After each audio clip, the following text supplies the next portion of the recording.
복통 환자가 오면은 제일 중요한 게 다른 심틈은 뭐가 있는지를 꼭 확인을 하셔야 되거든요. 그냥 복통만 있다, 복통만 있고 다른 같이 동반되는 수반되는 증상이 아무것도 없어요. 중요한 건 열이랑 오심구토죠. 예, 보통 복통하고 이 세 가지가 항상 같이 다니거든요. 예, 위중한 질환에서는 열이 이제 생기는 이유가 우리가 제일 많이 알고 있는 거는 감염이죠. 근데 감염이 아닌 원인에 의해서도 열이 생겨요. 그래서 요거를 좀 알아두실 필요가 있는데 대표적인 게 어딘가에 염증 질환이 있을 때, 염증 질환이 있다고 해서 다 열이 나진 않죠. 피부에 염증이 있다고 해서 열이 나고 이제 발열이 전신적으로 나진 않잖아요. 오늘 우리가 복통에서 이제 공부할 담낭염이라든가 담석증, 췌장염 같은 게 열이 있을 수가 있어요. 그래서 어떤 질환들은 염증성 질환인데 감염이 없더라도 열을 동반하기도 해요.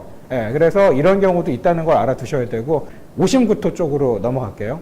오심구토는 원인이 훨씬 다양해요. 이거는 CTC에서 가져온 거거든요. 예, CTC에서 가져온 건데 6가지 정도 원인이 보통 있다고 그래요. 근데 첫째로 CNS에 문제가 있을 때, 그러니까 대표적인 게 지주막하 출혈이라든가 이제 뇌출혈 같은 걸로, 근데 전정기관 이상이 있어요. 그래서 뇌이염, 그러니까 뇌이를 라비린스라고 하잖아요. 그래서 이 뇌이에 염증이 있든가, 아니면 메니에르병이 있든가, 아니면 멀미를 하든가. 그 다음에 이거는 제가 나름대로 정리해 본 거예요. 제 경험상. 복통이 있으면은 열이나 아니면은 오심구토가 있는지 꼭 같이 물어보는 게 좋다고 말씀드렸잖아요. 좀 뭔가 이상한 느낌이 있을 때, 심하거나.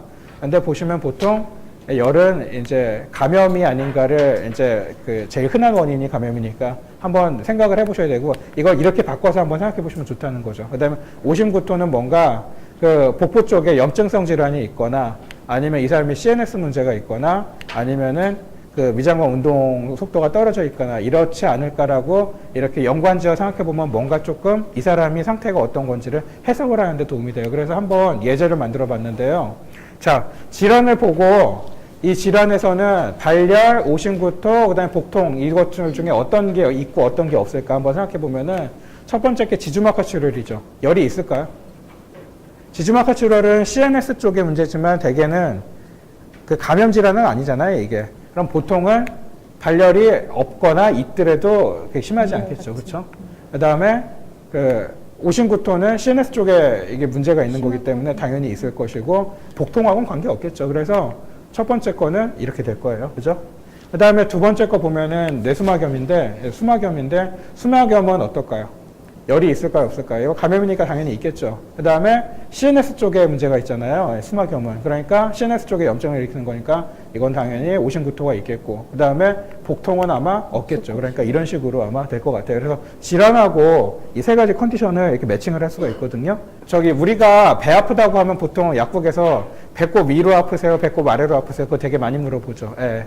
환자들이 뭐 왼쪽, 오른쪽까지는 몰라도 위아래는 되게 구별하거든요. 그래서 배꼽 위로 아프다고 하면은 되게 위장 쪽 문제겠구나 이렇게 생각하고, 아래쪽이면은 뭐 소장이나 대장 쪽 문제겠구나 이렇게 추측을 하죠. 근데 우상복부 쪽에는 이런 장기들이 있죠. 그래서 요거 보시면은 이제 담석산통. 우상복부에서 제일 중요한 장기는 간이죠. 그 다음에 간하고 이 담낭이 거의 붙어 있어요. 간이 지금 표시가 잘 안 돼 있는데, 간이 이렇게 생겼잖아요. 이렇게 이쪽에 이렇게 기역자 모양으로 이렇게 누워 있죠. 그래서 거기에 폭 들어가서 쌓여 있는 게 담낭인데, 간이라든가 담낭에 염증이 있다거나 뭐 위궤양 같은 것도 관련이 있을 수가 있는데, 위장 질환은 확률적으로는 위가 왼쪽으로 치우쳐져 있기 때문에 이쪽으로 아프다고 하는 소리를 되게 많이 해요. 배꼽 왼쪽으로. 예, 그 얘기를 훨씬 많이 하거든요. 위가 이 좌측으로 쏠려 있기 때문에. 그래서 이쪽에는 이제 위장 질환 쪽일 가능성이 조금 적고 더.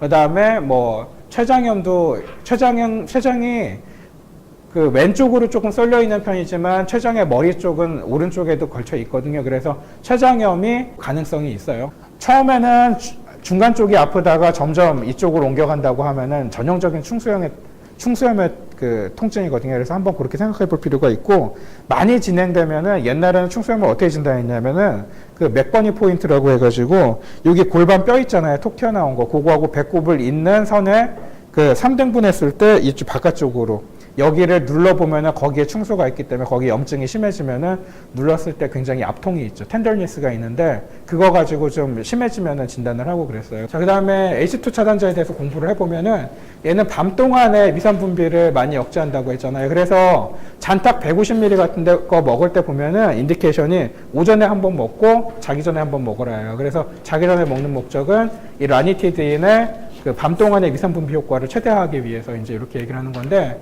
디오데나 얼서 같은 거, 그러니까 12장 궤양 같은 경우는 밤중에 pH가 많이 내려갈 때 속이 쓰리잖아요. 그러니까 이런 거는 자기 전에 먹는 H2 차단제가 많이 효과가 있겠죠. 근데 반면에 PPI 같은 거는 사실 언제, 물론 PPI를 소화성 궤양에 거의 퍼스트 초이스로 요새는 처방을 내는 추세지만, PPI는 밥 먹고 나서 위산이 역류해가지고 아픈 경우가 많잖아요. 근데 PPI는 아까 식후에 위산 분비를 줄여주는 효과가 좋다고 그랬죠. 그러니까 그 위식도 역류 쪽에는 PPI가 훨씬 더 좋은 효과를 낼 수 있는 거죠. 보면 파모티딘 썼을 때 보면은 벌써 2, 3일 정도 쓰니까 어때요? 좀 확 떨어지죠, 효과가.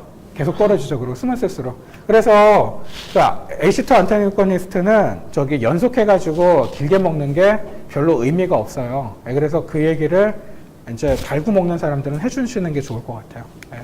제산제의 장점이 있어요. 제산제 이제까지 얘기 한 번도 안 나왔었죠. 그만큼 약효가 좀 약하다는 얘기인데, 제산제의 장점은 온셋이 빠르다는 거죠. 그래서 지금 당장 불편한 거를 빨리 경감시킬 수 있다. 대신에 지속 시간이 짧아요. 그래서 자꾸 뭐 이렇게 겔포스라든가 이런 것만 먹으려고 하는 사람들 있잖아요. 그런 사람들한테 저도 그렇게 잘 얘기하는 편인데, 얘는 지속 시간이 짧으니까 알약 같은 거를 먹는 게 좋다. 라니티딘 같은 거. 길어봤자 한 1.5시간? 근데 포턴시하고 듀레이션을 좀 아시는 게 좋은데, 포턴시가 칼슘으로 된 염이 제일 좋아요. 그래서 알루미늄으로 된 게 제일 떨어져요.